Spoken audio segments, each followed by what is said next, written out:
Remember I spoke a while back about guitars that just capture you and you just play and you want to keep playing. This is a case in point. This is another one of these solid cedar Idlewild guitars, and a couple of you have actually listened or followed my advice on these. Nice Fishman on it. And grabbed a couple, and the two people in question, both regular listeners of this channel, have registered with me that you're very pleased with the result of these things for the money. So I found a couple more that were being sold off very, very cheaply because they needed work, which I've now done and turned these into really excellent guitars. So you know, just another shout out for these. Of course, you know I love cedar, so I tend to do a lot of cedar topped guitars on this show, and this being one of the top so far, definitely for an electric acoustic version. I really like the recent Martin Clemmer guitar I got from an Australian seller on eBay. I've done a couple videos on those, but these are also excellent as well. They make really nice guitars. And I actually kept one of these and put it in my regular recording and playing arsenal because I just think they're really nice, good playing guitars, and the tops do really warm up over time. So there's another one of these.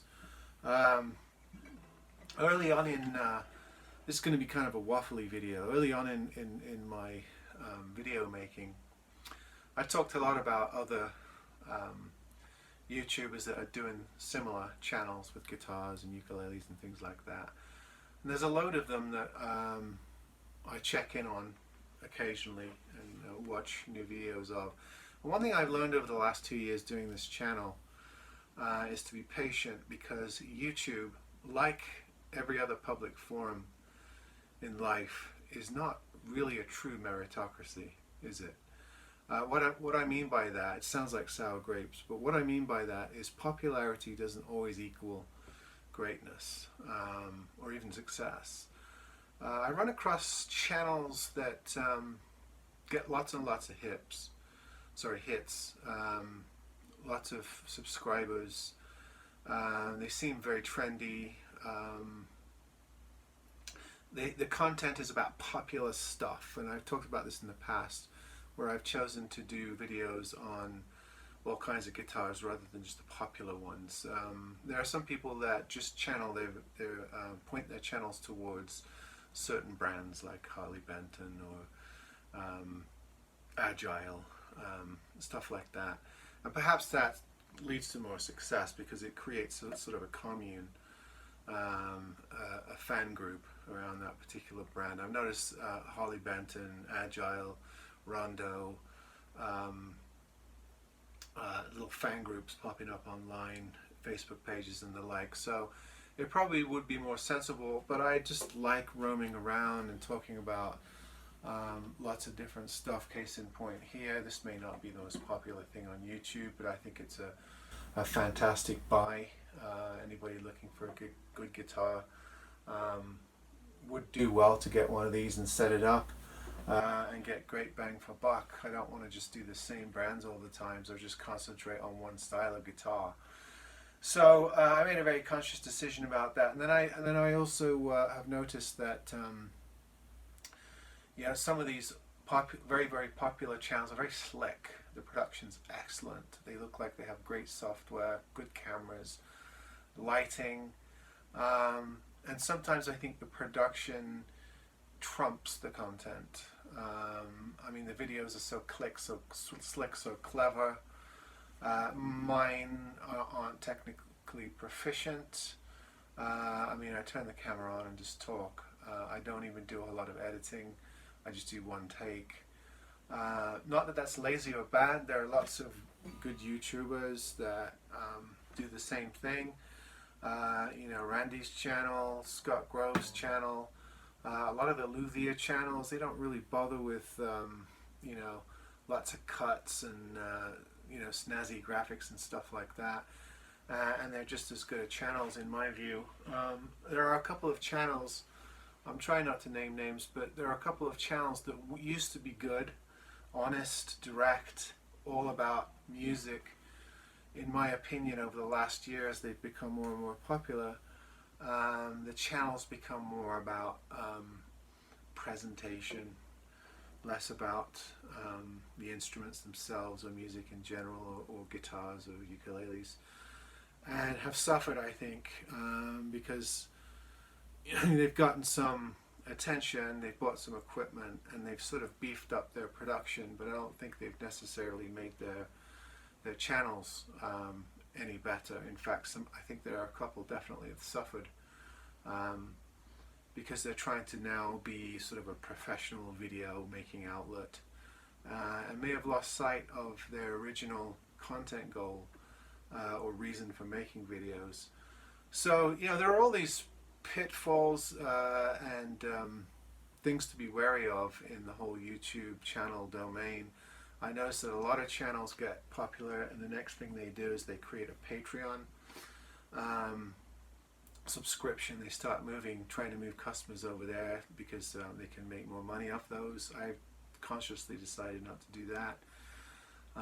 I've never watched a YouTube channel and then signed up on somebody's Patreon and started paying money for content. Not because I'm tight, it's just that I have so many expenses in real life. I tend not to just spend money on entertainment. So I watch YouTube channels because they are free, because they are interesting. Much like I stream very, very cheap television shows. I don't pay for films, movies, subscriptions, stuff like that. To me it just seems to be a low priority. So there's enough to watch, there are enough interesting people to explore in the world of YouTube without necessarily signing up and paying a subscription to someone. That's just my take, so I haven't took the channel into that direction. I don't have enough viewers and subscribers anyway to be able to do that. I haven't monetized my channel, so I do it for the love of it. I have no one who has contacted me to do reviews or have sent guitars to me. I've noticed a couple of channels that I like recently have talked about companies sending guitars, soliciting reviews from them. That's great if that's the way they want to go. That hasn't happened to me. One channel which I like quite a lot. Actually, I'll tell you who it is. It's the Guitar Max guy, who does a lot of the same things that I do, but more with electric guitars, unknown brands and stuff like that. Garnered enough attention to have, I think it was Harley Benton or Toman fly him out to Germany, and he did some videos out there with other YouTubers that were popular. And in that group, there are some really good channels, and there's some I think that are just really overrated, to be honest with you. There are some channels that are very popular, that attract a lot of subscribers and viewers, and I've tried to watch them and don't get much out of them, and to each their own, But I also think that people tend to be sheeple in a way. And popular things tend to attract people not necessarily through their own merits, but just through the sheer velocity of their popularism. You know, you can see that with television programs, you can see that with films, pop groups, rock groups. You know, it's not a meritocracy. The market is sort of magnetized in that way. And the product that's being sold or offered in this case doesn't always match the numbers. And that, I know that's a very cynical way of seeing things, and you might think, oh, that's just sour grapes because your channel's not very big and you don't attract a lot of people. But really, I really don't see a true meritocracy going along. I see quite a few channels that are very small, only getting 50, 60, 70 views per video, that I think are very good. They have good content, they're interesting, they're not just doing the trendy thing, they're trying to honestly come up with interesting and new inroads into the musical instrument business. And then there are some that I think are really, really trite and shallow and superficial, pandering almost, that get thousands and thousands of hits, and I can't even get through one of their videos. So, you know, it's sort of a mixed bag in a way. And I know I'm being reflective because this is about the 2-year, just past the 2-year mark for this channel, and it is still very humble. But I just thought I would do a video and reflect on that and maybe get some responses from some of you. I've noticed that over the last 2 years I have a group of regulars that comment, and to me that's very that's the best thing that could happen. I mean, if you've got 10, 15 people you can rely on that watch your videos and comment and give you their views, and they're also really passionate about guitars and musical instruments and have their own channels, you know, I think that's almost better than having, you know, hundreds of casual viewers that you don't really have a relationship with. And the comment sections of my videos, barring 1 or 2 instances, are always really friendly, supportive, where people are show civility. And I've been on other channels that are far more popular than mine, where it's just basically a hate fest or, you know, some kind of mayhem. So again, I think high numbers and popularity are not always an indication of doing good things on YouTube. I think YouTube is a very complex sort of environment, and you know, I'm sort of figuring it out as I go and discovering things and cementing ideas about the whole enterprise as I go.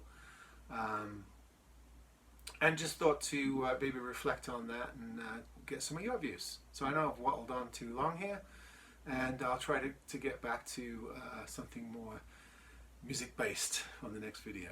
Alright, see you next time.